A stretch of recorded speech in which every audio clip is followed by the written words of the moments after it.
The UFC is back in the Meta Apex this weekend in Las Vegas, Nevada. And if you don't know anything about the Meta Apex, they use the small cage. And what the small cage means is violence, violence, and more violence. I'm not gonna lie, this card is not looking great from top to bottom. But at the end of the day, boys, all I care about is making cheddar on the UFC fights. And I think I'm gonna see both this weekend. I'm gonna see that cheddar in my pocket and see that violence on my TV screen. So from the curtain jerker to the main event, I'm gonna show you how to cash on this UFC card, giving you my breakdowns and betting analysis on every single fight on the card. In the main event this weekend, we have Josh Emmett taking on Kevin Vallejos. In the featherweight division, Josh Emmett is yet again getting a newcomer who looks to burst into that top 10, top 5 rankings with a breakout win. In the co-main event, we have a women's MMA fight. Previously booked, Lemos versus Gillian Robertson are finally facing off in the octagon together. Two finishers of women's MMA, which is pretty rare for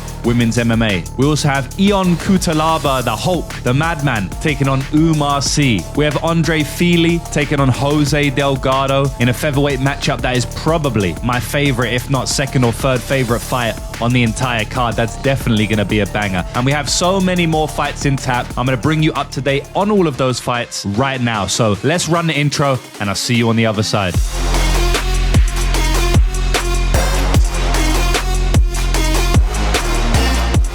So welcome back to another edition of the show, ladies and gentlemen. And as I said in the intro, this fight card is not littered with big names. There's a lot of fighters that you may not even know that are performing on this fight card. I'm sure there's at least one or two fighters that you or a normal regular fan of MMA would not have heard of. But don't worry, your boy James has your back. I have done the tape study. I have done the research for these fighters and every single fight on the card. I'm excited, boys, because even though there's not big names on this fight card, there's still UFC fights. There's still going to be a lot of violence, probably a lot of finishes, and there's still an opportunity to make money on every single fight on the board. So that's all I can ask for. You know, back-to-back UFC events we have recently and back-to-back chances to make money, which is my ultimate goal. You know, I love watching UFC fights, but something I love doing more than that is making money while I'm watching the UFC fight. So that's my goal today, boys. And before we get into the show, I would appreciate it if you go down and click the subscribe button.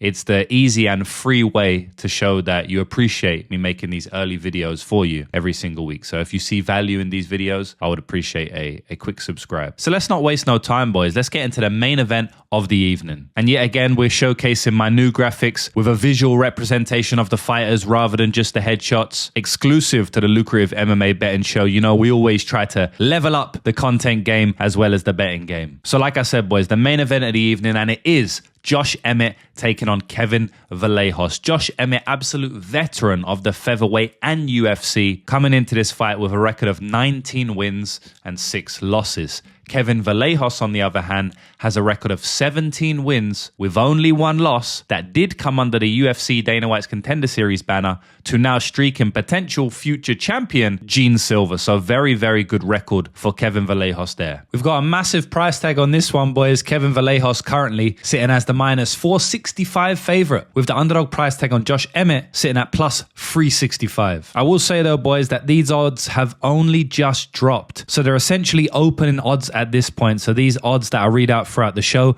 may move considerably by fight time because there's such low liquidity in the opening odds. So very interesting fight here, guys. I mean, we got Josh Emmett once again almost being a gateway to somebody who's trying to break into the top 5, top 10. In his last fight, he fought Yusuf Salau, and he got finished by Yusuf Salau in the first round via submission. Me and the Elite Zone actually bet on Yusuf Salau to win via submission. So that was great to see that cash within about 100 seconds of the fight. Honestly, one of the easiest cashes of the year. But after that, Yusuf Salau is right there for a title shot, honestly. We remember when he fought Lerone Murphy in the fight before that. You know, now Lerone Murphy is right there for a title shot. We remember when he fought Ilia Topuria. Not long before that, now Ilia Topuria became the champion after that fight. So they often seem to put Emmett in these fights as kind of like a gatekeeper to the top 5, top 10 role. And if you beat Emmett, you're basically up there as a potential future champion of the division. And just coming off the bat straight away, boys, I am going to say that Kevin Vallejos does win this fight. You know, I know sometimes people tell me I should break the fight down first and then say the prediction at the end or say the prediction first.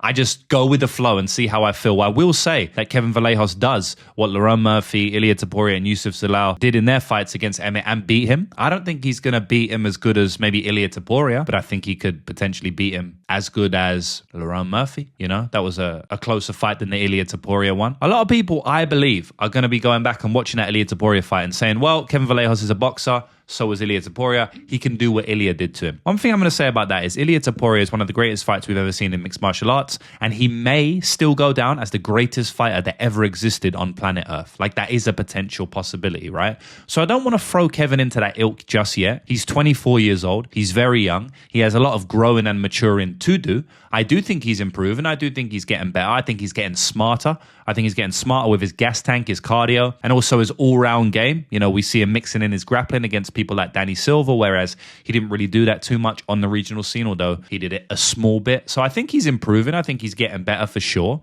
This is obviously a big step up in competition. So I do think that Kevin Vallejos is going to have the boxing advantage here. I believe he's a better boxer. You know, a lot of people think Josh Emmett's a good boxer, and I'm not going to outright say like he's a bad boxer. I'm not going to show any disrespect like that. But what I will say is I don't think he's a great boxer. I think he's got elite power. I think he knows how to deliver his power. I think he can find some counters in the pocket, and he's very durable. So it enables him to take a shot and then land with a big shot. He's very explosive, small, stocky, so he can jump into range and land his shots with the explosion. But in terms of actual boxing technicality, I don't think he's very good. I don't really rate his jab. I don't really rate his eyes that much. I don't rate his combinations too much. I mean, most of the time he throws very similar combinations, which is just two hooks, you know, maybe one hook to the body, one big hook over the top, or maybe he'll like feint a hook over the top and then throw another hook. When I say hook/overhand, you know, those two shots can blend into each other. But it's usually that, right? It's usually like the double hook, or it's usually the overhand to the other overhand, or it's usually fake the overhand to the overhand. You're not seeing him like Ilia Topuria, where he's landing a hook, straight hook, and then jumping out of range like he did to Josh Emmett. We're not seeing him throw two shots to the body, stay in the pocket, stay calm, parry a Josh Emmett shot like Ilia did, and then land a left hook and drop him with a left hook like he did, I believe, in round 4. A lot of those rounds blend into one. But you get what I'm trying to say. I don't think the boxing technicality is there for Josh Emmett. I just think he can deliver boxing shots very well. There's two different things, boys. I won't go too in-depth on them. I can make a video on that itself, right? But I did want to mention that because I do think Kevin Vallejos has a skill advantage on the feet here. I think he's a better boxer. You know, I think the way he lands his shots in boxing pocket range is better than Josh Emmett. I think he has better eyes in the pocket. I think he has good counter shots. I think he has better body shots. But I don't think they're as good as Ilia Topuria yet. You know, we're big Kevin Vallejos fans over here, so I'm hoping one day he reaches those heights, but he's not on the level of Ilia Topuria yet, you know? So I don't think it's going to be a mollywhopping. I think Josh Emmett is going to be in this fight. I think Josh Emmett will land his shots at times. But Vallejos is very smart. He's very patient. Sometimes you could even argue he's too patient. In that Giga Chikadze fight, I thought maybe he should have pushed the pace a little bit earlier. But at the end of the day, Giga is a very, very tough out, and he's very good in round 1. So it wasn't like a surprise to see that happen. I actually predicted Kevin Vallejos to win that fight via knockout in round 2. We bet on that as well. It was actually Hammer of the Week that week. If you don't know what Hammer of the Week is, it's a show I do weekly. We laddered the hammer with KO and KO round 2 and all of that stuff. So we had a good read on that one. But something worth mentioning here is, boys, this is a 5-round fight, a main event. And Josh Emmett is proven in 5-round fights. Do I mean he's proven to win those 5-round fights? Not really, but he's proven to go 5-round fights. He went 5 rounds against Calvin Kattar back in the day, did get a win there. Don't think he really deserved to win the fight, but he did win the fight, a 5-round fight. He obviously went 5 rounds against Ilia Topuria, extremely tough to last that brutal beatdown. And then against Laurent Murphy, he competed well, even at 40 years old, going 5 rounds. We can't say the same about Kevin Vallejos. You know, he's only ever been 3 rounds, and he has slightly slowed down in some of those fights. You know, it looked like he was getting a little bit tired in the Danny Silva fight. I mean, obviously in the Gene Silva fight, you know, Gene came back heavily in round 2 and round 3 there. Kevin was tired, but I think it was also because of the amount of shots he took, not just cardio in general. But that is a talking point here. Kevin isn't proven in a 5-round fight. He's got a lot of muscle on him. A lot of times these guys with heavy muscle, they do end up getting more tired, right? Josh Emmett has a lot of muscle too, but like I said, he's very smart with his cardio output. And he has last 5 rounds before. I think Kevin is going to be able to, you know, last the 5-round distance for sure. I think he may look tired in round 3, but I think he might get a second win. It's something I said about Lona Kavanagh last week. It is last week because I'm recording this video like a few days after that fight. You know, everyone was saying that Lona Kavanagh's going to gas at Mexico at altitude because he gassed against Charles Johnson. But I said in my breakdown, you go back and watch it now, and I picked Lona Kavanagh outright. I said in my breakdown that just because he gassed in one fight doesn't mean he's going to gas another fight. I actually said that I kind of feel like he was going to get a second wind if that fight hit the third round. There was only 30 seconds left for it to hit the third round. It just didn't. He got knocked out. It is what it is. And I kind of feel the same with Kevin Vallejos, man. I feel like, yes, he might look tired in some of these fights, but we haven't seen him in a fourth and fifth round. You know, second wins are real things in MMA. They're actually massive in sports. Second wind is like a legitimate physiological thing. I don't know the science behind it, but I know it exists. I've experienced it. Every athlete on the planet has experienced it. It's a real thing, right? I kind of feel like Kevin Vallejos, his cardio output's getting smarter. I think he'll be able to last a 5-round distance fine, but it is still a question mark, right? Another thing I see Kevin doing heavily in this fight is the lead calf kick. You know, he does throw it in his fights, and we have seen Ilia Topuria really exploit Josh Emmett's lead leg to where in round 5, he was having trouble standing on it, you know. So in a 5-round fight, I really think that the Kevin Vallejos lead calf kick can really start to break him down. I think Josh Emmett's going to throw it as well, but I personally think that Kevin Vallejos is going to be the one winning that calf kick battle, breaking him down to the calf, and then landing his shots to the body and also to the head. So I'm picking Kevin Vallejos in this one. I think it's going to be a good back and forth fight. I don't think Emmett's going to just bow down to anyone. I think he may get dropped here.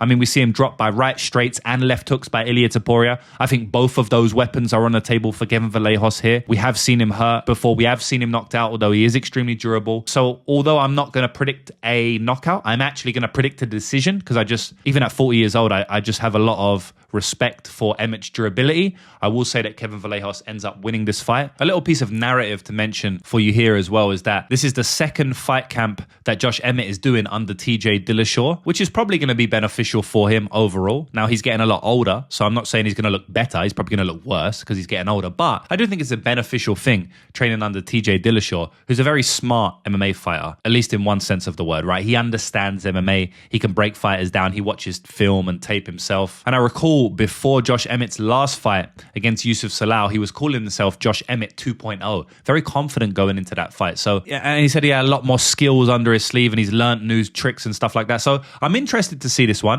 because he's not fighting Yusuf Salau and Kevin Vallejos isn't going to take him down and submit him within the first 2 minutes. I'm pretty confident of that. I do think he can mix some takedowns in here. I'll be kind of surprised if he's able to like hold him down for too long or submit him like Zalal was able to do. So yeah, just a little piece of narrative there, boys. Maybe TJ Dillashaw is going to boost up Josh Emmett's fight style and, you know, make him fight better. Ultimately, though, I do think he ends up losing this fight against Kevin Vallejos, and I will pick Kevin Vallejos via decision. In the co-main event, we have a rescheduled matchup that was meant to take place last December that now finally takes place in March. So we have Amanda Lemos taking on Gillian Robertson, two veterans of the UFC women's MMA divisions, honestly. Amanda Lemos coming into this fight with a record of 15 wins, 5 losses, 1 draw. Gillian Robertson, on the other hand, similar record here, 16 wins with 8 losses. Gillian Robertson is currently sitting as the minus 210 favorite in this matchup, with the underdog price tag on Amanda Lemos sitting at plus 180. So something important to note for this fight, boys, is that it's actually a rebooking. They were supposed to fight in December on the Royval versus Cape card, the last UFC fight card of the year, but the fight was cancelled on fight week because Amanda Lemos had herpes on her lip, so they had to cancel the fight. So I've already broke this fight down, and I actually went back and I rewatched my breakdown for this fight, and I completely agree. I mean, nothing's changed for me from December until now. Nothing's changed. The only thing to note that has changed is that was a short notice booking. So Gillian Robertson was meant to be fighting Yasmin Lucindo. Lucindo pulled out. Then they put big sister Amanda Lemos in there. And then Lemos ended up pulling out on fight week, as I said, fight day, I think it was, something like that. So now Amanda has a full camp for the fight, you know, which gives her maybe 1 to 2% more chance of winning. I thought she was in shape going into that. I know she always trains. So my breakdown for the fight in December has not changed from my breakdown for the fight in March. Nothing is different. So I'm actually going to play you part of my breakdown for that fight that I recorded in December because I completely agree with it all. So boys, if you've been around and listening to my content long enough, then you will know Amanda Lemos was one of the original troops in the lucrative gang. You know, she was GWOAT Back in the day, I called her run all the way up until the title shot. I said this girl is a solid fighter and she's probably going to fight for the title, be top 5 one day, and she went on to do it. So she's fulfilled that. She's now 38 years old on the tail end of her career, but still performing pretty well, if you ask me. Gillian Robertson, on the other hand, she may fight for a title in the near future. Since moving down in weight, I believe it's been a great move for her. And outside of that Tabitha Ricci fight, she's basically been flawless and actually finished some pretty high-level girls, for example, Marina Rodriguez in her last fight. That's a good scalp to have on your record. And let me tell you something now. Gillian Robertson has the same camp every single time she fights, which is, I need to take you down. Now, of course, different fighters, different opponents offer different things that she needs to work on in camp. But at the end of the day, her camps are a lot more similar than a lot of other fighters out there because she doesn't really have a plan B. You know, Gillian Robertson isn't like working heavily on her kickboxing and then doing, obviously she's working on everything, but her main thing that she does in every single fight, and if she can't do it, she loses every single fight, is, you know, pursue the grappling. So she's not going to go any different here. She's going to pursue the grappling against Amanda Lemos. And the issue with grappling is, I think, maybe even more than striking. I mean, this is a heavy debate I can go into with someone, and there's a lot of different caveats and in and outs. But what I will say is that fighting someone like Gillian Robertson, who has a very heavy grappling style, very tenacious grappling, very stubborn and relentless grappling. When you fight that style, you want to be training for it and drilling specific takedown defense scenarios consistently right up until a week before the fight or something, right? Like you want to be drilling single leg defense straight away, every day. You want to be drilling digging underhooks when a fighter pushes you up against the cage every day. You want these things to be absolute second nature to you because it's not an easy style to prepare for. And obviously, if this fight is on 4 weeks notice for Amanda, maybe 5 weeks notice max. It was announced 4 weeks ago, but you know, maybe she knew a week before us. 5 weeks notice maximum. She's not going to be as prepared as I would have liked her to be for this grappling style. You got to take about a week and a half away for the weight cut, for tapering down training, right? And it only leaves us with like 2.5 weeks left that Amanda Lemos would be able to prepare specifically for Gillian Robertson. So that's not that long, you know, coming up against this grappling style. One thing I do like, so I don't like that. Well, I don't like that on the Amanda Lemos side, right? It favors Gillian Robertson. One thing I do like on the Amanda Lemos side, though, is that her very last fight was against Tatiana Suarez, who is basically another Gillian Robertson in that if she can't get her grappling going, she's not going to win the fight. You know, she is a relentless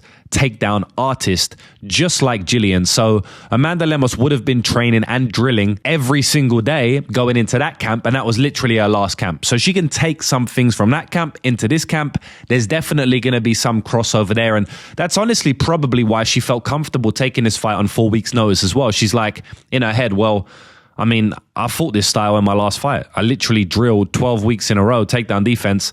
I don't need a full camp for this girl. You know, I'm just going to do the same thing. I'm going to take what I learned in that camp and bring it forward to this camp. So I do like that in a favor of Amanda Lemos. The way I see this fight playing out, boys, is the way I see every single Gillian Robertson fight playing out. And that is Gillian Robertson puts the pace and pressure on. Smart, doesn't just go in reckless, because she knows she's not a great striker with poor striking defense at times. So, you know, she waits for the right opportunity while still putting educated pressure on. And then she shoots takedown after takedown after takedown, relentless pressure. And that's what I see happening. Now, the part where it gets tricky is, do we think she's going to be able to get takedowns or not? And if she does get takedowns, is she going to finish her or not? And that's really where the fight's going to come down to. Because at the end of the day, boys, if this fight stays on the feet and Amanda Lemos is able to defend the takedowns, she's going to light Gillian Robertson up. You know, she isn't as aggressive as she once was. She isn't as fast or as physical or as powerful as she once was, Amanda Lemos, but she's a bit higher fight IQ now, in my opinion. She's a bit of a smarter fighter. So, you know, things balance out at 38 years old. She's become a bit of a veteran now, getting her own takedowns and being smart, you know, winning minutes, whereas she used to be a demolition striker, you know, and lose minutes a lot just to land that big shot. So, very intriguing fight. I think Gillian will get takedowns in this fight. You know, she shoots too many takedowns for me to say she won't. But I do think Amanda's core strength is to a very high level. I think her balance is to a very high level. And I think her takedown defense is to a decent level. I really do. And like I said, she's way stronger and more physical than Gillian, in my opinion. So she can probably take Gillian down. I don't think it will be a smart move. And Amanda Lemos has shown a bad fight IQ in her career. You go back and look at the Verna Jandiroba fight, you know, she's re-grappling with her and she ends up getting submitted with an armbar. You look at the Jessica Andrade fight, that wasn't really bad fight IQ, but she ends up getting submitted with a standing arm triangle, which are red flags to me, boys. You know, red flags to me.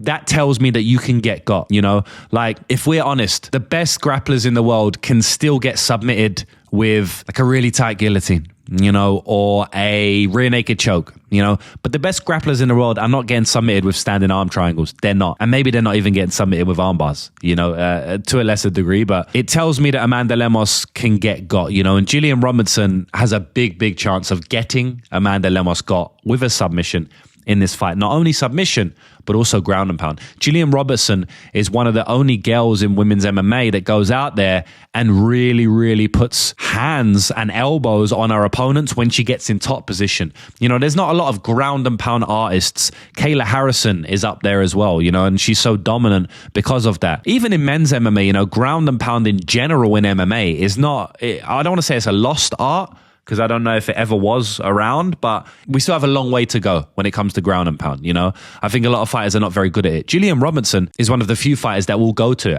as we've seen in the last fight against Marina Rodriguez. So I also think that's live and in play here, boys. The TKO from top position, the elbow KO, or cutting Amanda Lemos with an elbow and maybe making the doctors come in and have a look at her if she gets cut or something like that. So I have to favor Gillian Robertson heavily in the grappling, and I do eventually think she's going to get a takedown or two. And the reason I say that is because, one, Amanda Lemos will re-grapple and show poor fight IQ. So Gillian may go in for a takedown. Amanda Lemos may easily defend it, but then Amanda Lemos may shoot for a takedown herself and then get reversed. I've seen it multiple times in her career. You know, not just one fight, multiple fights. Go back and look at the Mackenzie Dern fight. She gets herself in trouble there because she's re-grappling. She does win the fight, but it's a very close fight. She could have been finished at one point. Go back and look at the Verna Jandiroba fight. You know, she gets herself submitted because she starts to re-grapple, you know, and she gets reversed in that spot. So while she showed a little bit of a smarter approach against Tatiana Suarez in a fight that she could have won, and honestly, that fight might have to go in the lucrative MMA award show that's going to be out after the Royval Cape fight under the bad beat section, because me and the Elite Zone played Amanda Lemos decision at plus 800 against Tatiana Suarez and her money line at plus 300. And I honestly feel like she could have won that fight on damage. You know, like maybe she actually did win that fight. Obviously, we didn't get scored for us. It is what it is. But in that fight, she did show a bit of a smarter approach. But I can't just forget everything I've seen before that, because she didn't really re-grapple that heavily in that fight. You know what I mean? It could still happen. Look, if Gillian Robertson doesn't get her takedowns consistently, you know, I think she's going to get beat up on the feet here. Amanda Lemos, very good striker, boys. She is a little bit patient. I honestly think 3-4 years ago, I'd be picking Amanda Lemos to knock out Gillian Robertson outright. But these days, like I said a bit earlier, she's a bit more patient now, which I don't think is great in this matchup, because you can dissuade Gillian if you're a bit aggressive. If you hit her hard, she starts to maybe second guess herself. If she can't take you down in the first couple of attempts, she starts to second guess herself. Like, we go back and look at the fights against JJ Aldridge and Macy Barber, you know, she seems to, I don't want to say quit, but you guys know what I mean if you watch those fights. So yeah, I think Amanda Lemos can have success, and probably would have more success a couple of years ago, but this is 2025. So my ultimate prediction will be that Gillian Robertson does get her down. And I think the grappling upside and the danger factor on the mat is too much for me to overlook in this fight. While I think that Amanda Lemos will actually show out in this fight and look pretty good early and maybe defend a takedown or two, I think eventually she's just going to get dragged to the ground. You know, Gillian has looked so much better since moving down in weight class, and she is bigger and stronger these days. And you know, in this new weight class. And I do think that eventually she gets her down. And I think we could see a 10-8 if she gets taken down.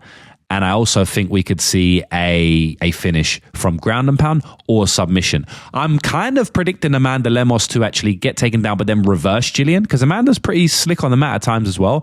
But I think maybe the second takedown will be where she gets finished, you know, and I think I am predicting a finish in this one, boys. That doesn't go to decision, may be a good play, you know, speaking about gambling plays, because I think Amanda could finish her. Amanda could finish any woman alive, even at 38. And Gillian, I think, has big upside on the mat as well. So my official prediction, boys, will be Gillian Robertson gets this one done inside the distance with a ground and pound or submission attack on the mat. So that's the breakdown, boys. And yeah, I mean, I agree with it all. And just to finalize everything for this newly scheduled fight, I am predicting Gillian Robertson to get the win. I am predicting Gillian Robertson still to get the win on the mat. But just to be clear, I don't think there would be much value in playing Gillian Robertson money line. Maybe the fight doesn't go to decision, would be a way to play this one, because I think Amanda Lemos can knock her out on the feet. You know, she is a very good striker on the feet, much better than Gillian Robertson. And then I think Gillian Robertson probably will finish her on the mat if she gets the fight to the ground. So, you know, I think fight doesn't go to decision could be a good bet, but I might just end up doing what I did on that last one and completely passing. I think if you really want to get cute and find some value, it's probably going to be in the Gillian Robertson round 2, round 3 props. You know, I would suspect that Amanda Lemos could potentially stay safe for a round, but once Gillian really starts to get a game going, then it may be a late finish for Gillian. And you're going to get big odds for that, right? You don't have to lay minus 175 or whatever Gillian's price tag will be. You can play plus 500, you know, and plus 800 on the round 2 of free prop, something like that. So that's something that I may look into depending on the price. But yeah, overall prediction is Gillian Robertson inside the distance. Next up, we have Oumar Sy taking on Ion Cutelaba. Oumar Sy, still a pretty big light heavyweight prospect, even though he did lose his step-up in competition fight against Alonso Menefeld. But he's back in the win column now, and he looks to defeat veteran of the UFC, Ion Cutelaba. Oumar Sy coming into this fight with a shiny record, 12 wins, only 1 loss. Ion Cutelaba, not so shiny record, but definitely more extensive, 19 wins, 11 losses, and 1 draw. So Ion Cutelaba over here with more than 30 MMA fights, more than double the experience that Oumar Sy has. Oumar Sy is the favorite as we expect at minus 205 odds, with the underdog price tag on Ion Cutelaba coming back at plus 175. So a big light heavyweight matchup here, and the UFC are trying to build up Oumar Sy yet again. They tried to build him up on his first run in the UFC. Unfortunately, they maybe built him too soon. They put him against Alonso Menefeld. He was a minus 700 favorite, and he lost that fight. Me and the Elite Zone cashed on Alonso Menefeld that night. That was a very satisfying cash. I mean, anytime you bet a plus 500 in MMA and they win, it's satisfying. And now they're trying to rebuild him up again. You know, they gave him a very soft matchup against Brenson Ribeiro in that next fight. Me and the Elite Zone cashed there as well. We played the under 1.5 or Umar ITD or something like that. And he finished him in round 1. You know, he got on top, but he does his thing. I mean, Oumar Sy is a huge guy, one of the biggest fighters in the light heavyweight division. The guy looks like a heavyweight, honestly. They say he's 6'4", but I think he's taller than that. Very athletic, very well built. And he's going to have the size and physicality advantage on most fighters in his division, including his opponent this weekend, Ion Cutelaba. Now, Ion Cutelaba is a veteran in MMA. He's a veteran in the UFC. He knows what it takes to win. He knows what he has to do to win, and he does the same in almost every fight. They call him the Hulk, and what does he do every fight? He goes out there and Hulk smashes. He runs straight forward into his opponent in round 1, tries to bully them in the clinch, tries to take them down, take their back, move into full mount, dominate from top position, ground and pound them, or submit them. And he does it against many, many fighters. And even fighters he doesn't do it against or isn't able to finish them, he still often dominates them in round 1. We go back and look at the Kennedy and Nzechukwu fight. He did lose that fight, but in round 1, he looked very good. He slightly dominated. We go back and look at the Dustin Jacoby fight. He didn't win that fight, but he dominated in round 1, so much so that he got a 10-8 and was able to survive with a draw there, even after losing round 2 and round 3. But that is his MO. We know what he's going to do. He's going to go out there, expend all his energy in round 1, and if he doesn't get you out there, he's probably going to gas. The issue now is he's taking on someone who's extremely athletic, extremely big for the weight class, and strong, with a physicality advantage. And so he's going to try and bully him like he does everyone, but he's not going to be able to do it. Can he get a takedown? It's possible. You know, if he really goes for it, he might get an inside-outside trip or something. I don't think he's going to do much on top. I think C's too strong, too physical for him. I think C will be able to get back up to his feet and maybe even take him down. And I do think that Ion Cutelaba will gas out like he does in almost every fight I've ever seen. And I think the fight could go something similar to the Kennedy Nzechukwu fight. Instead of getting finished by a knee and ground and pound, though, he probably gets finished just with the ground and pound. You know, I think Ion's going to go out there, expend his energy, get tired, and I think C is going to be able to take him down or end up on top from a reversal, something like that. And when C's on the ground, on top of Ion, and Ion's tired after 5 minutes or even 4 minutes, I think C's going to go to work, heavy ground and pound, big elbows, and be able to finish the fight from top position. So I am predicting Oumar Sy to go out there and get another finish in this fight. A disclaimer that I basically put in every single video, boys, is that my picks are not my bets. I want to make sure you understand the difference between those, boys. I might be picking a fighter to win, but I may bet against him if the odds are good enough. For example, in the main event, if they gave me plus 1 million odds on Josh Emmett, I would take a flyer on Josh Emmett because you only have to put $1 down to earn $1 million.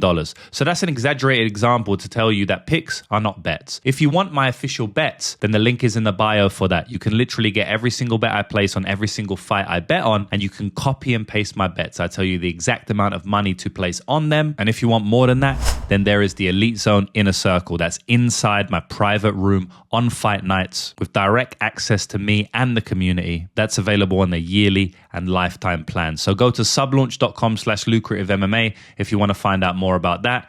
And I'll see you on the inside. Now, this is one of my favorite matchups on the card. We have Andre Fili taking on Jose Delgado. Two guys who are at completely different ends of their career, but two very exciting fighters nonetheless. Andre Fili has a record of 25 wins and 12 losses. Jose Delgado, 10 wins and only 2 losses. Jose Delgado, pretty big favorite here. Minus 265 with the underdog price tag on Andre Fili sitting at plus 125. What a great matchup. You know, Andre Fili is always in exciting fights. Like, I don't think you can go and watch a unexciting Andre Fili fight. They're almost always fun, especially when he goes up against another striker. And that's what he has here in Jose Delgado. Speaking of fun fights, Delgado's someone who can say, I've got more fun fights than you, Andre Fili. I mean, Delgado is an absolute hurricane on the feet. You know, he walks forward and he throws so many different types of strikes. This guy will throw knees, elbows, damaging strikes wherever you go. You know, he'll knock you out with a head kick or a knee or a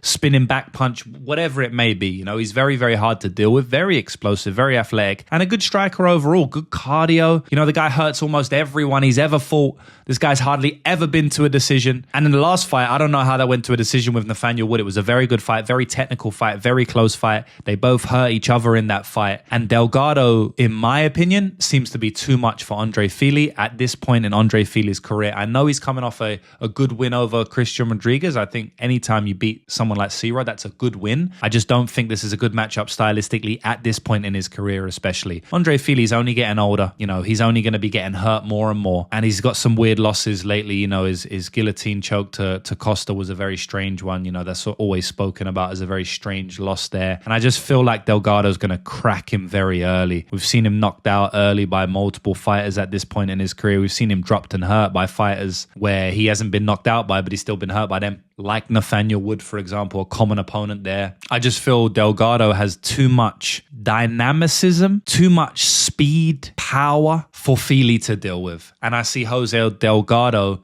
knocking him out in round 1. Now, let me be clear about this. If this fight goes 3 rounds, I don't think it's a domination. Fili doesn't get dominated over 3 rounds. Fili's always in with a fight because he's got a very good skill set, good kicks. He can hurt his opponents as well. He's got underrated power, as you've seen in the Lucas Almeida, the Nathaniel Wood fight. Like, he's got underrated power, good grappling. You know, he's good everywhere, good cardio. Like, he's a good fighter. It's just he gets cracked early and finished a lot. If you don't finish him early, he's going to compete over 15 minutes. So I wouldn't be, smashing Delgado money line, depending on the price. Again, the odds are not out yet. I don't know what the price is, because his way to cleanly win the fight is a knockout early. And if he doesn't get that, it probably will be kind of a back and forth fight over 15 minutes. Fili's way more experienced, etc. But my ultimate prediction is Delgado to win in round 1. But as I always say, picks and bets are completely different, and that's why I'm a sports bettor, not just an MMA predictor. But yeah, Delgado to win in round 1 is what I think is going to happen. Next up, we have Marwan Rahiki taking on Harry Hardwick. Marwan Rahiki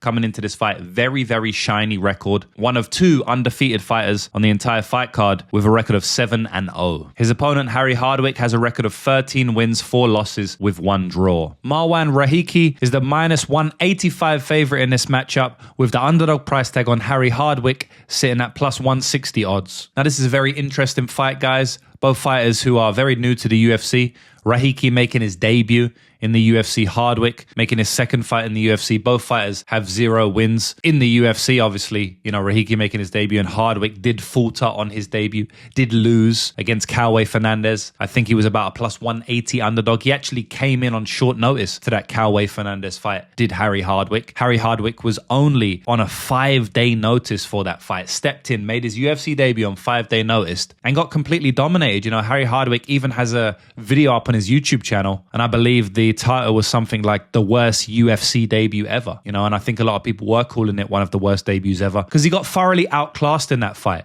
You know, Cowboy Fernandez was able to stay on the outside, kick Harry Hardwick's legs, and basically make him quit via calf kicks. You know, he rendered him unable to stand up after just 2 or 3 minutes. I mean, after a minute or two into the fight, Harry Hardwick could barely stand, you know, which is semi-alarming. I mean, obviously it can happen, you know, calf kicks. I've taken calf kicks myself. I've taken calf kicks to the point of it was very hard for me even to stand up. You know, so I understand it, but it's also semi-alarming when you see that in the UFC when, you know, within 1 or 2 minutes, the guy can't walk anymore. It's not a good look. You know, I'm not saying it can happen to anyone. It happened to Sean O'Malley. It's just not an ideal look, you know, because now people are going to be targeting that calf more. Now that's in your mind that you got finished via calf kicks. So it's going to negatively impact your mental. And now fighters are going to see that as a tool to potentially beat you. You know, it was semi-surprising to see Harry finish with calf kicks just because he is so accustomed to those wars in Cage Warriors. You know, he is so accustomed to maybe being the more unathletic guy, maybe being the slower guy, maybe getting cut a lot, maybe getting hurt a lot. And when I say maybe, not maybe, that is what he is accustomed to. Go back and watch his Cage Warriors career. You don't have to though, because I've done the work for you. But in those fights, a lot of times he's in wars. He's the slower man. He's getting hurt. He's just less athletic, less physical, but he doesn't quit. He keeps on going. Very good cardio. Extreme. He's like a swimmer, like a marathon runner. He's just going to keep chipping away at you. Keep on coming. Like a Nate Diaz type, you know, keep walking you down, and then eventually finish you or just outlast you via cardio. So I was kind of surprised to see Harry just completely dominated to where he couldn't continue. 2 or 3 minutes he quit because of the calf kicks, which is understandable. Crazy pain. He couldn't even stand up. The referee waved it off because he couldn't stand up. He tried to stand up. And I believe it was Herb Dean, and Herb Dean's just like, oh, you can't stand up anymore. I'm going to wave the fight off. But it was just strange to see that because Harry is used to wars and being hurt and pushing through, but he wasn't able to push through there. At the end of the day, boys, you can only push through so much. Doesn't matter how tough you are. There's times where you just cannot push through any longer. Unless you are Nate Diaz. I think he's pushed through forever, you know, except for that one knockout loss that he suffered. We won't go into that one. That was Josh Thompson. But anyway, honestly, might have not been stopped. Like, could have carried on going.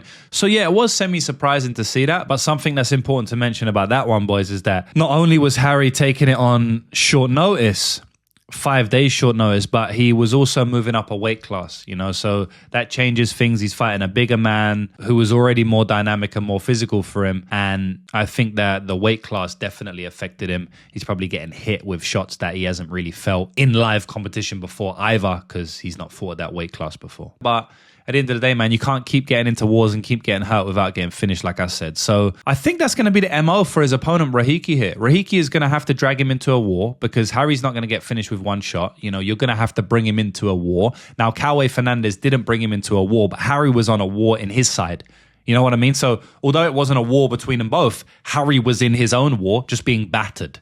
You know, so I think Rahiki's going to try and do that here. I don't think he's going to be as clinical as Cowboy Fernandez was. You know, let's speak about Rahiki a little bit. So Rahiki is very, very flawed as a fighter, but very, very fun. Very, very aggressive, very athletic, you know, way faster than Harry, way more athletic, hits way harder, way more dynamic. I mean, the amount of strikes this guy throws is amazing, but he is so open to being hit. He is so open to being taken down on the mat. He is so open to being choked. He gives his neck all the time. He gets dropped. He gets wobbled. He gets into firefights. He fights with his hands down a lot. He doesn't have good striking defense. I mean, Rahiki is like a violent / under better's dream because this guy will do his very best to not go to decision.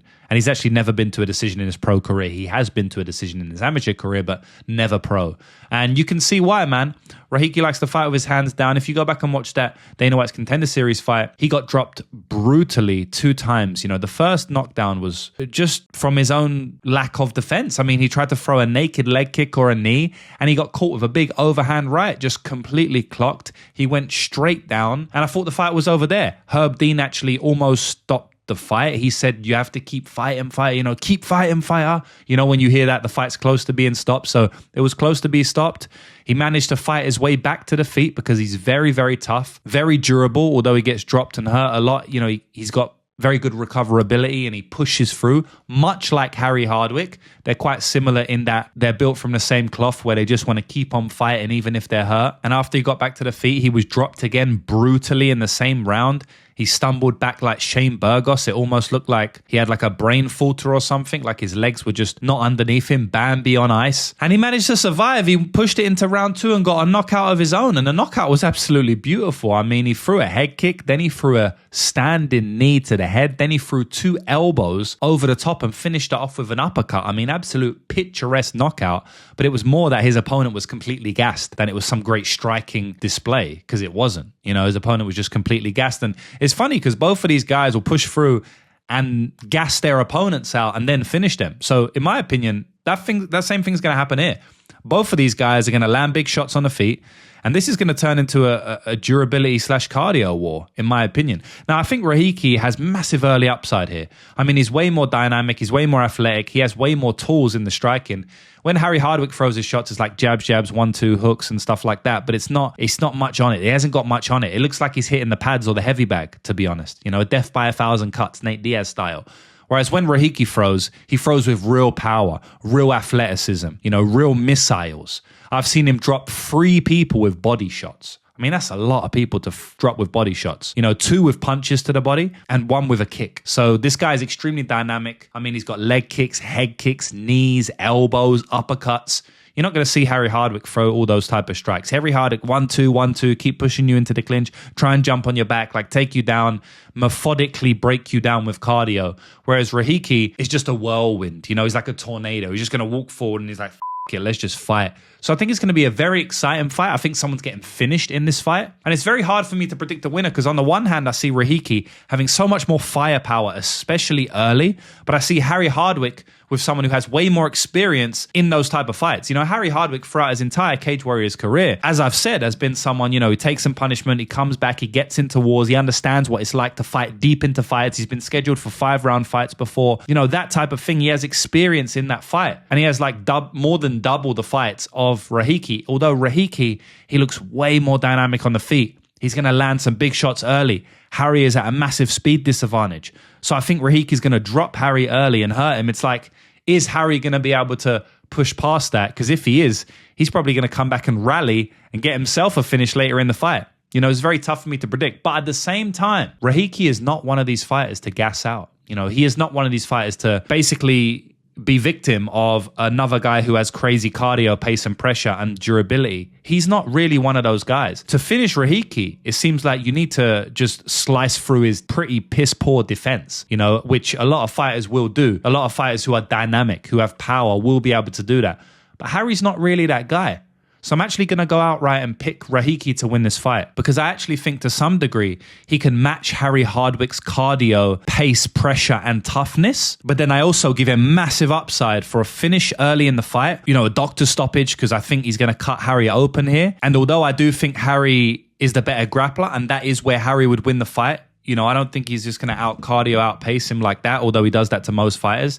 He may be better in that realm. I'm not sure. The jury's still out. I do think Rahiki has very good, you know, cardio and stuff like that. But I do think that Harry could win via grappling here. I think if Harry starts to get his takedowns going, he could end up winning the fight. But ultimately, I will pick Rahiki. But it's a great fight, boys. As you can see with my breakdown, like I'm definitely torn. And I need to see the odds, man. The odds aren't out yet. I think the odds are going to be fairly close. I think people are going to watch that Rahiki fight in his Dana White's Contender Series. And by the way, maybe the best Dana White's Contender Series fight ever. Like, go back and watch that if you haven't already, boys. It's only like a 7-minute fight. It's 2-round fight. Please go back and watch it. Once you've go back and watched it, leave a comment underneath and let me know what you thought about that fight and I'll try and get to it because it was a fantastic fight. But basically what I was saying, boys, is that I think the odds are going to be fairly close, you know, because people will watch that Dana White's Contender Series fight and they'll be like, oh my God, Rahiki, like he has no defense, he's terrible. But I don't think Harry's the one to exploit that. You know, if Harry's going to exploit anything, it's going to be in the grappling, which is possible. But I am going to pick Rahiki to win this fight, to either knock him out early, and I will actually go with a stoppage. I'll go with a 1st-round stoppage for Rahiki as my official prediction. But I also think that he could like hurt him early, lose round 3 kind of badly,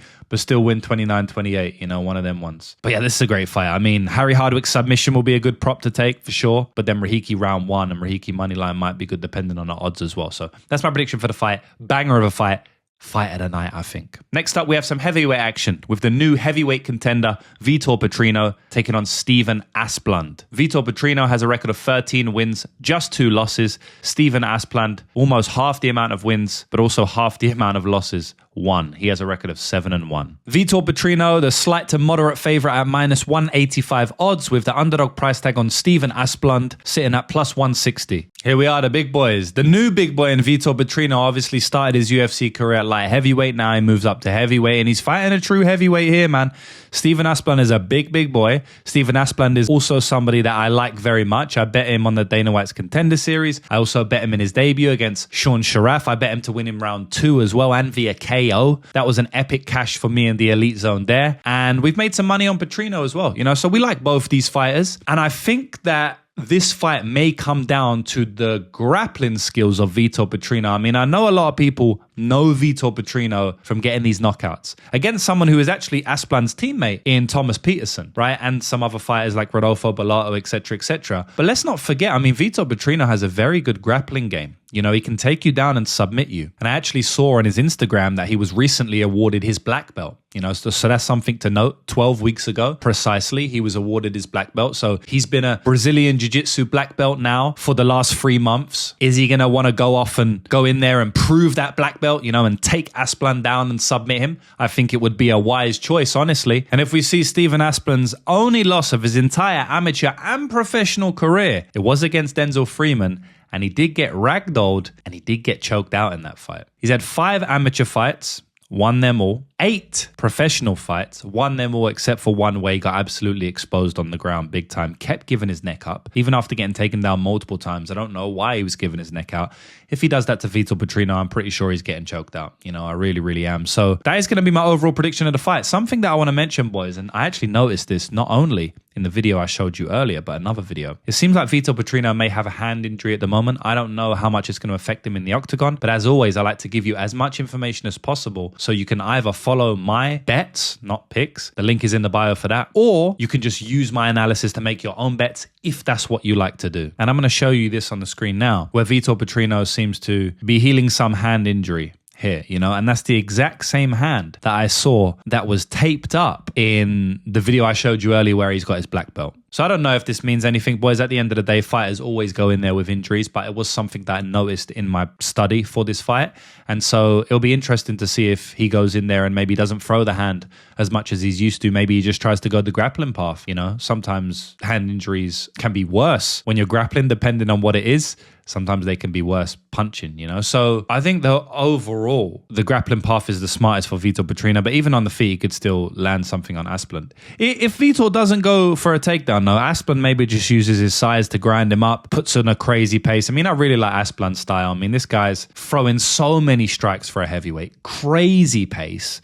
And he's death by 1,000 cuts, but at heavyweight, So I really like Steven Asplund. I just feel like the grappling is absolute levels here. And we've got a legitimate black belt taking on, maybe like a blue belt or something like that, man. So if he gets to the fight to the ground, it could be pure domination. It could be an arm triangle. It could be a rear naked choke. It could even be like a Kimura or something like that. So I'm going to pick Vitor Petrino via submission as my official prediction in this fight. Next up, I didn't think I'd be seeing this fight. Charles Johnson makes a very, very quick return after his knockout loss to Alex Perez, and he has taken on Bruno Silva. The reason I didn't think I'd see this fight is because Charles Johnson coming back very, very soon there. Charles Johnson has an extensive record, 18 wins, 8 losses, been around the block, fought the best in the world. Bruno Silva can say the same. He has a record of 15 wins, 7 losses with 2 draws. Charles Johnson is the minus 205 favorite in this matchup, with the underdog price tag on Bruno Silva sitting at plus 175 odds. Another strange fight, boys. The reason I'm calling it a strange fight is because I don't know why Charles Johnson is returning so soon. I mean, Charles Johnson is a competitor. This guy fights 4 or 5 times a year consistently. This guy is such a competitor that he wants to fight every week, I would assume. But at the same time, you have to know when to take time off in MMA. And Charles Johnson had never been finished before. You know, he had never been finished, and he got finished for the first time against Alex Perez in round one. Quite a bad defeat, you know, very early. He had no moments in that fight. He just got caught early and never recovered. And it wasn't like a one shot where the ref kind of just jumped in. He got beat down after the first shot, and he never recovered from that shot. And Alex Perez just stalked him and beat him down. So it was kind of like a prolonged beating. It was a bit embarrassing in that degree as well. And so I would have expected him to take some time away, let his brain heal, get his faculties back, make some changes, man. Be a little bit smarter, because I always knew that Alex Perez could catch him. I actually bet on Charles Johnson in that fight. We ended up losing that fight, me and the Elite Zone. We lost our bet. But I said in my breakdown that I do think that Charles Johnson could get cracked early in this fight. But I think, you know, as the fight wears on, he's just going to turn up the pace like he does against everyone. Charles Johnson loses a lot of round ones. He's very similar to Josh Van in that fact. You know, they lose all the round ones. Look back at his entire career, but he does push on. And I wonder now, is he going to come out like guns blazing because he just got knocked out in round one? He knows that he can lose round ones consistently. He's not a dumb guy. He's going to know that round one is his worst round. And so is he going to try and start hard in round one here? If he does, he's going to get caught again. Bruno Silva can still crack, man. Go and ask Cody Durden. You know, he can still crack. He's been fighting some absolute tough opponents, like championship opponents in Manoel Cape and Josh Van lately. But at the end of the day, man, he can still crack. You know, he can still crack. And I would not be surprised to see him hurt Charles Johnson here, especially if Charles Johnson tries to go reckless and fight aggressive, considering him losing in round one last time. He might try to want to get it back. And I also feel like because he's returning early, he probably does have that mindset. I need to get a win. I need to get a win. I need to get it back early. So that might not only translate into the booking, which is like quite close to his Perez fight, but it also might translate into the actual fight. You know, and I don't think that's going to be a good one for him. I think he should be smart, you know, test the range, chip away at Bruno Silva and start to pour it on late as he always does. That's his style. Don't change your style and go in crazy in round one and try to kill someone. Can it work? Of course it can. This is MMA. Charles Johnson sits down on his punches. Bruno Silva has fading durability. He could definitely just steamroll him. It can happen. But I think more likely if he does that, he's just going to open himself up to being hit. So I kind of don't want to make a prediction on this fight because I don't know where Charles Johnson heads at. You know, I don't know how he's going to approach this fight. I'm so shocked that he's coming back so soon. Ultimately, I think he's the better fighter overall. Bruno Silva is not going to have the grappling upside like he did against Tyson Nam here, you know, where he jumped on a choke right after he kicked him in the face. I don't think he's going to be able to grapple Charles Johnson, so the fight's going to be on the feet. I think Bruno Silva hits harder, but I do think Charles Johnson has way more tools and way more volume and way better cardio and uses it better and weaponizes his cardio, pace, pressure, and volume.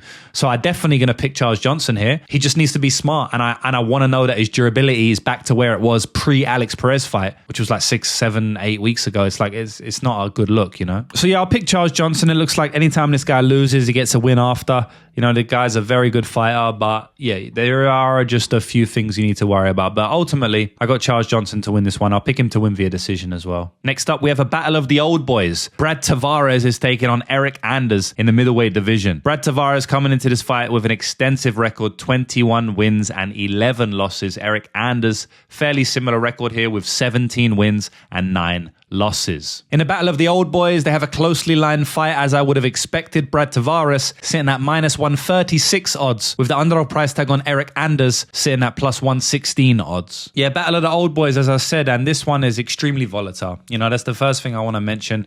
If you've been watching my channel long enough, you know that I always try and point out things that stand out to me. And something that stands out to me here is that, one, these guys have been in the UFC for the longest. I mean, it's kind of crazy that these guys are still in the UFC, to be honest. I mean, the amount of ups and downs they've had is tremendous. They've paid their dues to the UFC, but they're not contenders anymore. You know, at one point in time, they kind of was, but not anymore. And what happens when you get older, lads, is that your performances start to fall off a cliff. For example, your cardio gets a lot worse. The injuries that you have in and outside of camp get worse, which affect your performance. Your durability starts to go. And so all of that mixed into the pot means it's kind of hard to trust these older fighters. And then when they're fighting each other, it's even harder to trust them. So what I'm trying to say, boys, is that what stands out to me in this fight is that this is an extremely volatile matchup. I mean, pick your poison here. It's one of the most closely lined fights on the entire fight card for a reason. And I feel like you just have to pick your poison here. There's no real breakdown I can give you outside of a few key points. Brad Tavares is clearly the better striker, but he's going up against the southpaw in this matchup. He is not as good against southpaws as he is against orthodox fighters. So I think that's going to add even more volatility into the matchup. Another thing I should mention is that Eryk Anders is getting hurt, wobbled, and dropped in almost every fight in recent years. The same can be said for Brad Tavares, where he is getting rocked and wobbled by punches that would never even have hit him before, let alone actually catch him and then let alone hurt him. So both fighters' durability is fading. I will say that I believe Eryk Anders holds a explosivity and power advantage. So if anyone's getting hurt, I feel like either of them good. I was going to say I expected to be Tavares, but not really, because I feel like Eryk is a bit more explosive and hits harder, but I think that his chin's worse and Brad Tavares is a better striker. So he could just land something accurate, Brad Tavares has a lot of accuracy, but not a lot of power. I think if anyone's getting knocked out, I think it probably would be Brad Tavares, honestly. I think probably Eryk Anders would be the one landing a KO, but I think they can both get dropped. And to be honest, I'm not gonna be in love or I'm not gonna marry that opinion I just gave you. It's a volatile chin issue. It's a volatile chin durability discussion for sure. Something else that is worth mentioning is that Eryk Anders is the only one that holds a grappling advantage in this matchup. And what I mean by that is if anyone's getting wrestling, control time, top time, grappling time, it will be Eryk Anders. In my opinion, Brad Tavares never tries to grapple. He is a very good anti-grappler, a very good anti-wrestler, and he's a very good single leg, double leg, body lock takedown defense. But if you do get him on his ground, he's not very good at getting back up to his feet. We saw Jung Young Park dominate him on the ground, and Jung Young Park has a good top game, but I don't think it's so much better than Eryk Anders. It's fairly similar. They're both fairly heavy on top. I definitely give the advantage to the Iron Turtle, but not so much in that if Anders gets on top, he can't keep Brad Tavares down. I think he can. On the feet, Brad Tavares has way better footwork. He should be skirting around the outside, landing his kicks, but he doesn't do much damage, man. I'm actually going to go outright and pick the underdog here. The reason is, one, because he is the underdog, and two, because he has a grappling advantage and potentially a power advantage. But no result would shock me in this fight. I could see either fighter coming away with the dub, but I will pick Eryk Anders for the sake of the show, and I will pick an underdog here. The UFC welterweight division has a very interesting booking next up when Chris Curtis takes on Myktybek Orolbai. Chris Curtis coming into this fight with a record of 32 wins, 12 losses. Myktybek Orolbai, 15 wins, 2 losses, 1 draw. Myktybek Orolbai, the favorite as you would expect, minus 250 favorite to be precise. Chris Curtis, on the other hand, has an underdog price tag of plus 210. Very weird booking. I always find it weird to see Orolbai fighting these fighters who used to be middleweights, because Orolbai was a lightweight, moved up to welterweight. Now he's fighting these middleweights who have moved down to welterweight. It's like, damn, aren't you guys 3 weight classes, 2 weight classes apart? Why are you fighting? But he already iced one in Jack Hermansson. Maybe he's going to ice another in Chris Curtis. I wouldn't put it past him. I think these fighters moving down from 185 like Jack Hermansson and Chris Curtis may struggle with their durability. A lot more weight to cut. They've been used to fighting at 185 pounds for a long time, and the durability is always going to be worse at a lighter weight class. It's not going to be better. You are facing fighters who potentially hit not as hard, but you yourself, your durability 9 times out of 10 is going to be worse or neutral. It's never going to be better. So I think Chris Curtis needs to worry about the boxing of Orolbai here. Overall, Chris Curtis is definitely a better boxer, a better striker in general. His shoulder roll game works for almost no one but himself and Sean Strickland. Ironically, they are friends, but I do still think he can get cracked, especially as he's getting older, as moving down in weight class. He's fighting Orolbai, who's moving up from 155. He's going to be a fast guy. His 1-2 is going to be a lot faster than whoever he's fought at 185, except for Roman Kopylov, because that guy is just lightning quick for his weight. But outside of that, he's been fighting guys who hit way slower than someone like Orolbai. So I wouldn't put it past Orolbai, the worst striker, to actually catch Chris Curtis with something here, But overall, if the fight's on the feet for 15 minutes, I have to expect Curtis to win the exchanges. But at the same time, that's only if Curtis shows up. Boys, time and time again, Curtis just doesn't show up. He just doesn't throw enough. He gets angry. He gets outmaneuvered by fighters like Jack Hermansson. He doesn't throw enough against fighters like Roman Kopylov. Then he gets knocked out in round 3. Time and time again, this guy's just not throwing enough volume. And Orolbai will do something and he will throw volume. He will throw volume. He will fill the space. He will fill the void. And he won't stop making movements. So we could very well see Chris Curtis look like a better striker and just get out-volumed here. And then obviously the grappling upside is all with Orolbai. I do think that Chris Curtis has very good takedown defense, but it's not impossible for Orolbai to take him down. Myktybek Orolbai is an extremely aggressive, strong grappler. It would not surprise me at all to see him get a takedown or two in this fight. You know, so I have to go with Orolbai here, just breaking it down, especially out loud. I mean, I'm giving Orolbai, honestly, the knockout upside because Chris Curtis, he doesn't knock too many people out. And I think Orolbai is extremely tough, probably even tougher moving up to welterweight. So I give him the knockout upside, you know, or maybe the knockdown upside, even if I give him the striking disadvantage over 15 minutes. I give him the volume upside by far, which gives him the optic upside. Optics means what you look at, what things look like visually. And I'm talking about the judges, right? They're going to visually see someone like Myktybek throwing more volume. So I give him that upside. And I give him the grappling upside. And I mean, the cardio is just the cardio. I think they both got very good cardio. Probably Chris Curtis has slightly better, but that's just because he conserves his energy so much. I think if he threw as much as Orolbai, he wouldn't have better cardio, you know? So yeah, I'm definitely picking Orolbai here, but I think it can be a weird close fight because if Orolbai can't get the takedowns, which Chris Curtis has literally built a style around his opponents not being able to get the takedowns on him, then we definitely could see a close fight. And we've got the better striker in Chris Curtis. So while I'm picking Orolbai, I also give credence to a type of fight that is kind of easy for me to picture where Orolbai can't get the takedowns and then it's just a 50-50 fight on the feet, you know, and in that fight, you can't be betting Orolbai at minus 205 odds. So this is a weird fight, boys. Seems like a potential stay away fight from me. I know a lot of people are going to be wondering what Chris Curtis is doing these days because he did deactivate his social media. I think the reason he did that, it was a while back now. I think he was just, I don't know, too many hate comments or something like that. So he deactivated his social media. I guess he just didn't want to interact with the internet. But I actually know from a few of my friends are training with him out there in Thailand in Bang Tao. So he's actually living in Thailand in Bang Tao. Sorry if I blew his cover, but I'm sure there's loads of content out there, videos of other fighters training with him and stuff like that. But I know that he is out there. I know that he's getting his work in. He's training every day consistently. So, you know, I know a lot of you are going to watch to try and look at his Instagram, won't be able to find anything, but that is at least what he's doing now. And Myktybek Orolbai, he's been spotted at the UFC PI and at Team Alpha Male with Uriah Faber. I'm not really sure how that link up came about, but there you go. Well, that's what both fighters are doing. So yeah, overall, I'm going to pick Orolbai to win the fight via decision.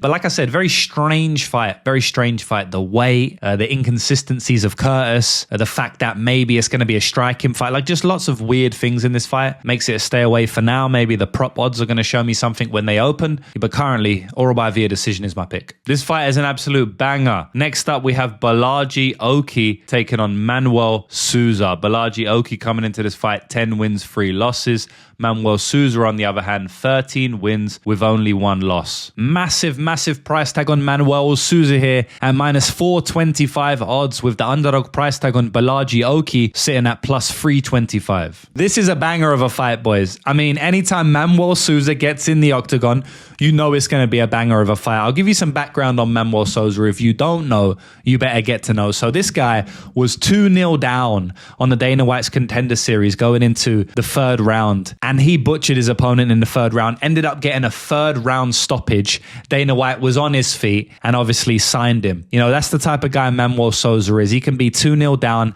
and he is going to come for your head like never before. The guy is extremely explosive, extremely powerful, extremely aggressive, with crazy power in both of his hands, and he never stops walking forward. He reminds me of Joanderson Brito to some degree, especially because they're both Brazilian powerhouses who can be grapple fucked badly, which is what I'm going to move on to now. And I will say that is a big negative in his game, that he can be grapple fucked. You know, he can be taken down and controlled for minutes and even entire rounds. You go back and watch the Archie Colgan fight. Colgan took him down multiple times. He did well to get back up to his feet in that fight, better than he did in a Dana White's Contender Series fight where he was taken down multiple times, completely dominated by Perez on the ground. So that is like the one glaring weakness in his game. Outside of that, this guy's coming for your head, man. He actually knocked out Mauricio Ruffy, which is something that a lot of people don't know. Back in the day, Ruffy tagged him early, but he came back in true Manuel Sousa style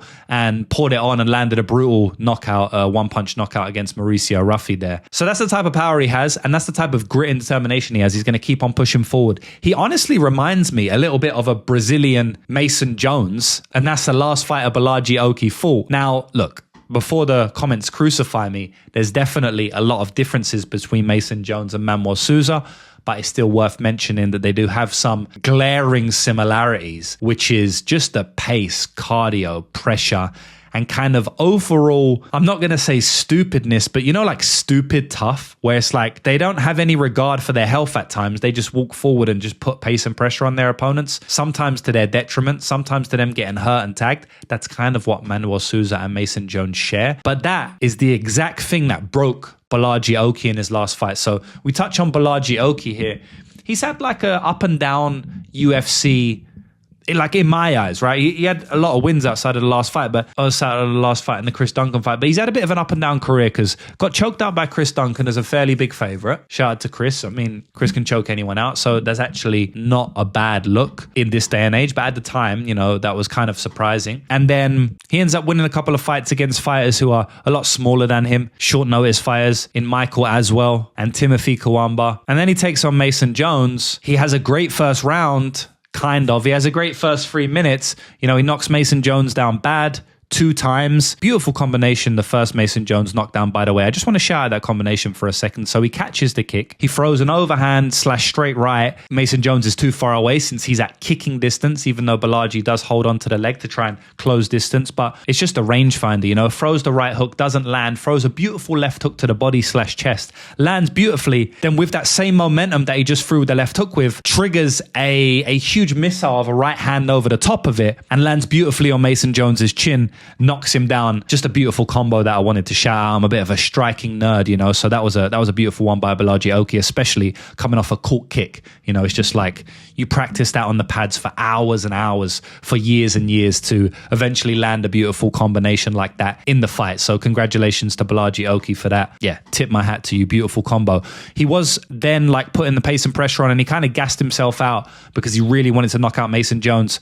He ended up getting hurt himself, and I do want to mention his chin in a minute at the end of what I'm trying to say here. He ended up getting hurt, and then he ended up getting basically dominated. The second round he was taken down with a brutal throw by Mason Jones, a trip out, I believe it was an outside trip takedown.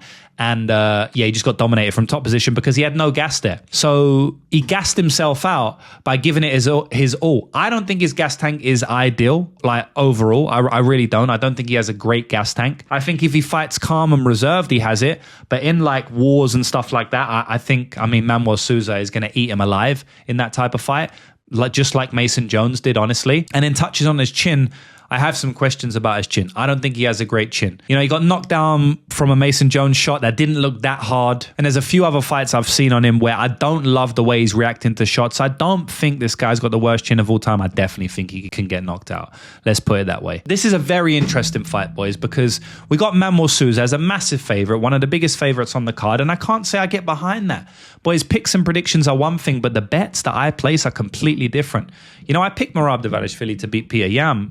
At the end, I did end up picking Peter Yan because oftentimes I just pick the value side, but I'm not going to get into that whole conversation. But yeah, I thought Peter Yan would lose to Merab, but I bet a bunch of money on Peter Yan, and me and the Elite Zone cashed out absolutely massively on Peter Yan as one of the best bets of the entire year, even though I picked Merab to win the fight. Like it's all about odds, boys. I think people don't understand that. No matter how many times I say it, I don't understand why people don't understand, but it is what it is. I guess that's a lot of times what separates people who make money from people who don't make money over the long term. Obviously, short term, it doesn't matter. Anyone can hit a crazy parlay. Anyone can win for a few months. It's just where you're standing over 5 to 10 years. And the only way you're going to be standing at the top is if you understand that you need to bet on plus EV spots. And what that means is you bet where you believe there is value. I have to say that Bolaji Oki has some value here. Am I going to bet on him? I don't know. There's opening odds. I don't bet on opening odds because I'm not a fraud. I'm going to wait till the line settles. Bolaji Oki's going to get bet. He ain't going to close minus 325 here. I'm almost certain of it. Bolaji Oki can win this fight. He has the grappling upside here. He can take Manuel Sousa down. He can also match him for athleticism early, which is something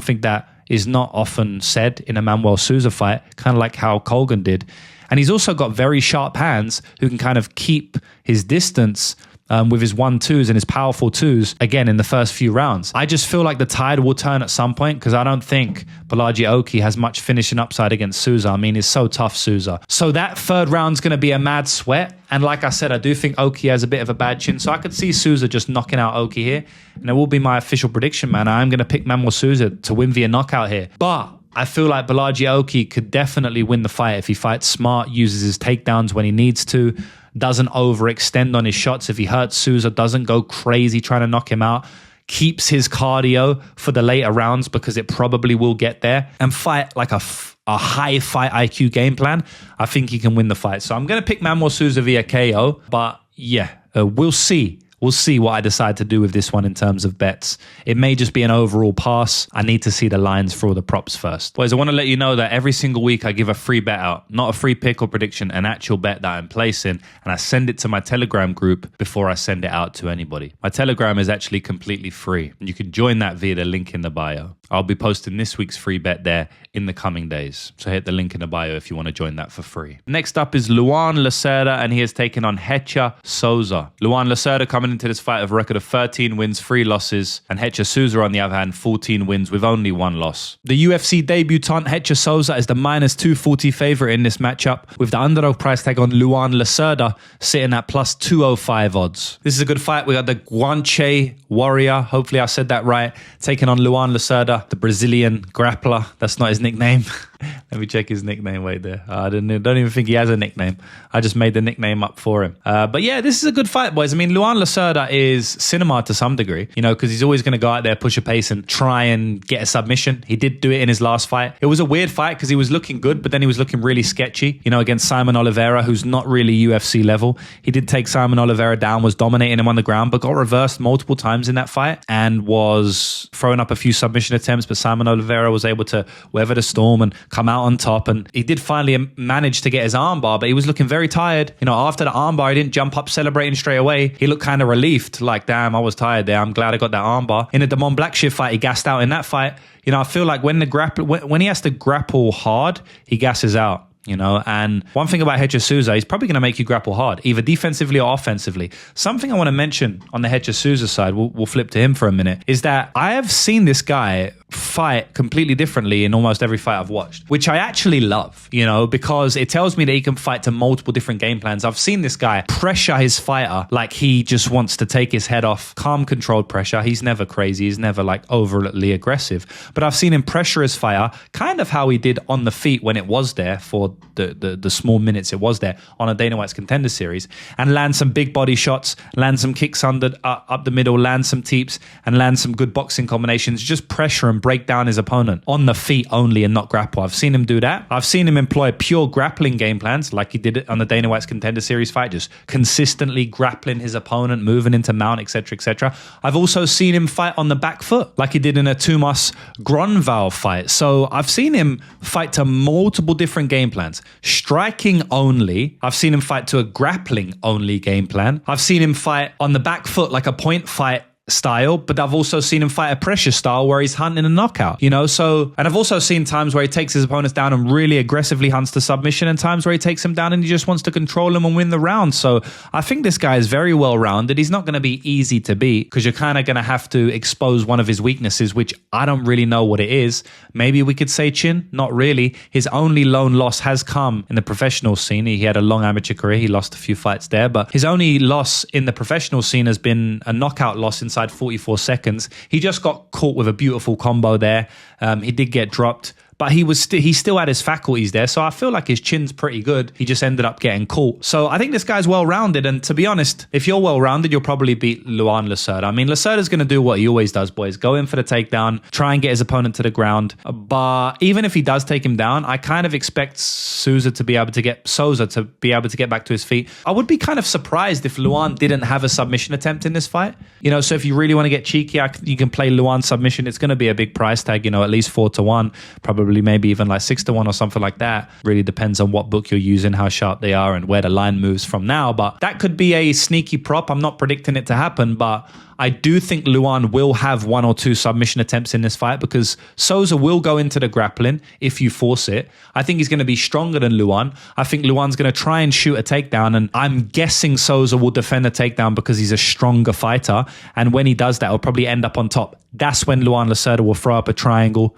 throw up an armbar, throw up a heel hook like he did against Damon Blackshear, something like that. So the submission attempt will be locked in, but I trust Sousa to defend the submission attempts. He's done it multiple times on the regional scene against multiple fighters. Even on the Dana White's Contender Series fighter, he was doing it as well. So I kind of expect him to do it again. Although anytime you have someone like Luan Lacerda in a grappling submission attempt, he could finish it. He is definitely a good finisher with submissions. But ultimately, I just feel like the well-rounded game, the calmness, the pace, and the controlled pressure and overall striking and defensive wrestling and offensive wrestling skill set. The overall MMA skill set will make it so that Hecher Sousa wins this fight. Sosa wins this fight. I think he'll win it inside the distance because Luan Lacerda is the type of fighter to lose inside the distance when he does lose. I mean, the Cody Stamann fight, he did lose via decision, but I thought he won that fight. The other two losses he has in his career are losses inside the distance. He's been finished. I think it gets finished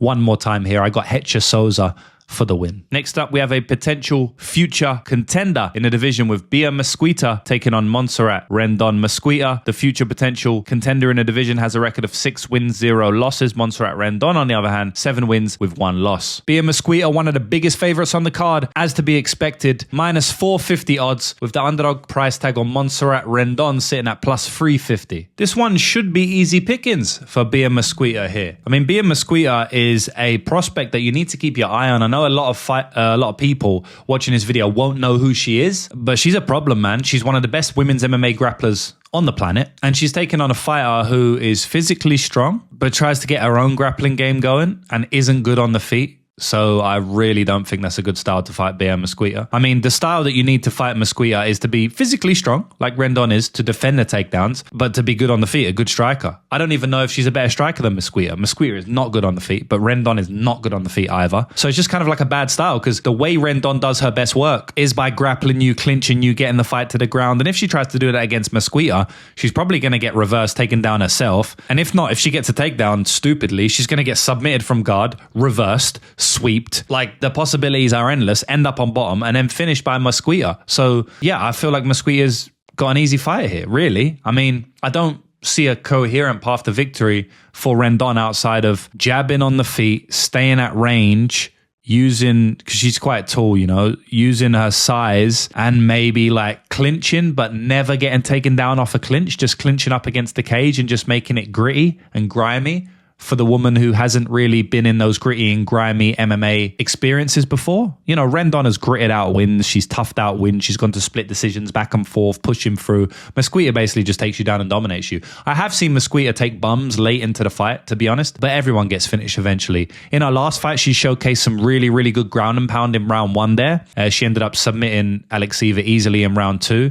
So I feel like it could be a knockout for Mesquita or a submission for Mesquita. Something I like about Mesquita as well is she's actually decently proficient in the wrestling. I don't think she's a good wrestler. I think she could potentially be a good wrestler in the future, though, or at least good enough to get her game going. Someone like Verna Jandiroba, you know, someone like that. So not some crazy athletic wrestler like Tatiana Suarez used to be, but someone who can wrestle good enough to beat most of the women's MMA division to the wrestling positions. And then once she's on top, it's game over. She's, you know, going to basically finish everyone or at least dominate everyone from top position. And some things I like about Bia is that she chains takedowns together. You know, she did it against Alexieva in that fight where she goes to the single leg, she can't get it, she pushes through, then she switches to the double, drives through and gets the takedown. So she is showing a semblance of understanding the wrestling game, which is going to be very good for her, especially considering that, you know, she only needs 1 takedown to finish the fight. So I'm going to predict Mesquita to get another inside the distance win. I'm going to predict it to be a submission because submission is just so much more likely than KO. And I don't think Rendon is like just going to give up. She's not that type of fighter. So yeah, my prediction is Mesquita via submission. Next up, 2 more guys who are pretty new to the UFC. Elijah Smith is taking on Su Young Yu. Elijah Smith coming into this fight with a pretty good record, 9 wins, 1 loss. Su Young Yu, on the other hand, 16 wins and 3 losses. Elijah Smith is the big favorite at minus 240 with the underdog price tag on Su Young Yu at plus 205 odds. Yeah, this is a weird fight, guys, and the first thing that sticks out to me in this one is that I want to do more tape study on this one. And as always, boys, I'm extremely transparent and open with you, meaning that I tell you how much tape study I've done, how much film study I've done, and I haven't done my due diligence on this fight. I've watched a couple of fights of each fighters. I couldn't get a a read. I don't really know how the fight's going to play out outside of my current read, which I'm not super confident on. I shouldn't say I couldn't get a read. I definitely can. I'm going to give that to you. But I'm not that confident on it. I want to let you know when I'm confident. I want to let you know when I'm not confident, because I'm trying to give you as much information as possible. I'm not going to speak about anyone specific on the internet. I don't do those type of things. I live in reality. But I know that 90% of the MMA channels online, they don't do extensive film study like me, because they're not trying to earn a living from betting on it like me. And so, they might give you a breakdown where they're not that confident. They haven't really watched their fights. They're giving you a breakdown off their memory. But I don't want to do that. Now, one thing that I noticed in this fight is that I think Elijah Smith is going to be the one with the boxing edge. Su Young-yu is a good fighter, but he can, one, let fights be too close. And if he can't get his grappling game going, he doesn't look too clever on the feet. And that's really where he doesn't separate. Obviously, he's got good takedowns. He's a good grappler, but outside of that, I don't think he shines anywhere. Elijah Smith, on the other hand, he's very athletic. He's a very good fighter, honestly. Good boxing, good speed, explosivity. But I do get the sense that he has potentially poor fight IQ, or at least he makes bad decisions. You see him in the Vince Morales fight, and he's putting his head into bad places multiple times. And you see in the Kazama fight where he got that viral slam KO. I mean, he's in a locked-in submission attempt there, and he didn't need to do that. He could have just stayed on the feet. Instead, he's engaging in the grappling scenarios with these fighters who are better than him, or at least good at grappling. Now, he won both fights, but they was a little bit sweaty, both of them, especially the Morales fight. And I just get the sense that even if he's got an advantage in the striking, which I do believe he does here, especially in the boxing, I could definitely see him, engaging in the grappling and getting taken down. So that's kind of what I want to tape study more, boys. I want to tape study exactly how many mistakes do I think Elijah Smith will make, because I only watched the Morales and the Kazama fight, right? So I want to watch more fights. How many mistakes does he make? Is it more than that? Is it often? I want to go back and watch that Reyes-Cortez fight where he got finished in round 3 there. What happened there?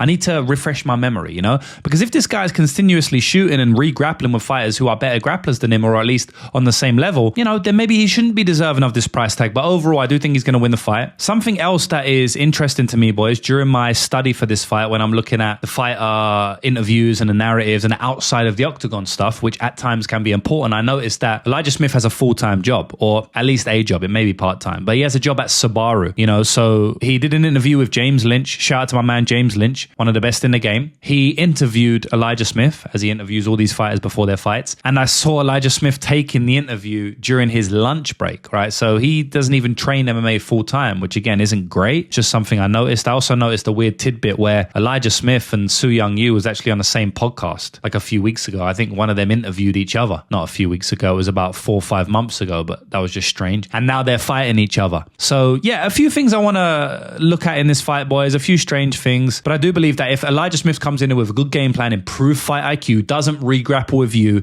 and keeps the fight on the feet due to his athletic ability and takedown defense, which I think he can do, but then I think he's going to win the fight on the feet and probably win a decision fairly comfortably. But Elijah Smith and comfortable don't always go together. I think he's the type of fighter who's always going to kind of let his opponents have some moments in the fight, whether they win or not. But yeah, my official prediction will be Elijah Smith. But like I said, I am going to tape study this fight more and look at some props specifically to attack that I have in mind. And as always, my final predictions will go out to my Elite Zone. The link is in the bio for that. But right now, my official prediction will be Elijah Smith decision. We have 3 women's MMA fights on this 14-fight card, and this actually happens to be a rematch. Piera Rodriguez is taking on Sam Hughes for the second time in their respective careers. Piera Rodriguez has a record of 11 wins, only 2 losses. Sam Hughes, same number of wins at 11 with 6 losses. Piera Rodriguez sitting at the slight favorite, as you would expect after winning their first bout, at minus 160 odds. The underdog price tag on Sam Hughes, currently plus 140. Yeah, so this is a rematch, boys. And I don't see the fight playing out crazy differently from the first fight, although the result could be different. So I'll tell you what I mean by that. If you go back and watch the first fight of these girls, it was a very close fight. Very close fight. Like round 1 and round 3 could have been scored either way, meaning that Sam Hughes could have won the fight. I definitely thought Piera won the fight. I also thought that it could have been scored 30-27. So it's funny because Sam could have won 29-28, or you could have give all 3 rounds to Piera. It was that type of fight, boys. It was just a close fight. Close margins. Women's MMA. No one's really getting much damage going. No one's like landing big shots where the judges are stepping back like, whoa, that's definitely a winner of the round. You know what I mean? That's how the fight often is in those lighter women's weight class, unless you're at the top. And I kind of see the fight playing out the same way. Sam Hughes has definitely improved since that first fight, but I think Piera Rodriguez has improved as well, honestly. And Piera won that fight with her grappling and with her takedown game. That's really how she won the fight. She was taking down Sam Hughes multiple times. I think she got about 5 takedowns in that fight, if I remember correctly overall. That's going to be my guess off the top. It may be slightly more or slightly less, but she got about 5 takedowns. She wasn't able to control Sam Hughes for that long, although, you know, she took her down a couple of times. She controlled her for like 60 seconds, 45 seconds, 30 seconds, that type of thing. Like she did do that once or twice out of those 5 takedowns. So I guess it's, you know, considerable. But I do think Sam Hughes has got better takedown defense these days. I do think that she gets up to her feet a little bit faster and understands her game better. So I wouldn't be surprised to see Sam Hughes getting a win here. I just feel like she kind of has to gut out a split decision, whereas Piera can put stamps on rounds with her takedowns, you know, and Sam doesn't really have that in her back pocket. She kind of basically just has to weaponize her cardio and land more strikes on the feet. She doesn't have power, and she doesn't have good takedowns of her own. So I think that she's going to have to win the fight via ugly, grimy split decision, which she can do, but Piera just has more upside in the matchup, I think. I will say that Sam's upside comes from her cardio. She definitely has better cardio than Piera. Piera doesn't have bad cardio, but Sam has great cardio. So maybe if she is able to, you know, not get taken down as much, make Piera work for them takedowns more than she did in the first fight, especially in round 2, then Sam could get Piera tired more early than round 3, because in the last fight she got tired in round 3. Maybe if she gets her tired by round 2, she could win round 2 and round 3 outright just by having better cardio, the better optics on the feet. The judges see someone walking forward who is just got way more gas tank, not tired at all, and they see another fighter who's maybe landing the same amount of strikes, but they're just more tired. They're going to give the fight, or they're going to give the round to the fighter who is less tired. That's just how it works in MMA. Ultimately, I think this fight's destined to be a close fight. I think the fight's definitely going to go to decision. I kind of want to pick Sam Hughes just because I know she's going to be an underdog, even though the odds are not out yet. I know she's going to be an underdog, and I kind of just want to pick the underdog in this one just because I think it's going to be a close fight, but it wouldn't be surprised me to see a rinse and repeat of the first matchup. But I'm going to pick Sam Hughes. F it. I'm going to pick Sam Hughes here. I'm going to go outright and pick an underdog. I know she's going to be an underdog, like I said. And I think that she can switch up a few things and win the fight. I truly believe that. So she's on a good streak at the moment. So is Piera, but Sam Hughes is on a very good streak. She's coming into her own. She is getting better. She hasn't been fighting the best competition, but she is getting better. And some of the competition has been decent. So yeah, I'm going to pick Sam Hughes to win this fight via decision. So that's it, boys and girls. I hope you enjoyed the video. Hit the like button. Hit the subscribe button if you appreciate the videos. I've been doing these videos for about 6 years now. It's crazy how the time passes, but I've only been super consistent in the last year or 2, and the growth has been amazing. So thank you for that, and I'm going to keep repaying the favor by putting money in your pocket like I have been doing for the last 6 years. See you in the next video. Peace.